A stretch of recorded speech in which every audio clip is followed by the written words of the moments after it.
Naaresto ng mga operatiba ng Police Regional Office 6 ang isang high-value individual sa isinagawang buy-bust operation at nakumpiska ang tinatayang 220 gramo ng hinihinalang shabu na aabot sa 1.4 milyong halaga sa Dingli, Iloilo nito lamang Mayo 22. Kinilala ang suspect na si alias Makoy, 46 anyos, residente ng nasabing barangay, at itinuturing na isang drug personality.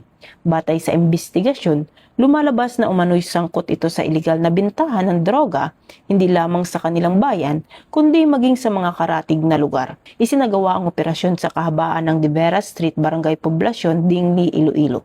Matapos ang masusing intelligence monitoring, case build-up, at impormasyong ibinahagi ng mga concerned citizens, pinangunahan ang operasyon ng Iloilo Municipal Police Office, Provincial Drug Enforcement Unit, at pakikipag-ugnayan sa Dingli Municipal Police Station at Provincial Intelligence Unit. Nakumpiska mula sa suspect ang 5 heat-sealed transparent plastic sachet na naglalaman ng hinihinalang shabu, buy-bust money at iba pang ebidensya. Ang operasyong ito ay nagpapakita ng matibay na pangako ng Pro-6 sa higit pang pagpapaigting sa kampanya laban sa iligal na droga at pagpapanatili ng kaligtasan sa komunidad. Kasalukuyang nasa kustodiya na ng pulisya ang suspect at nahaharap sa kasong paglabag sa Section 5 at Section 11 ng Republic Act 9165 o ang Comprehensive Dangerous Drugs Act of 2002.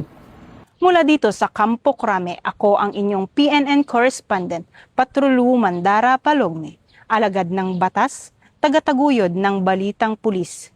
Ito ang bagong PNP para sa bagong Pilipinas, serbisyong mabilis, tapat at nararamdaman.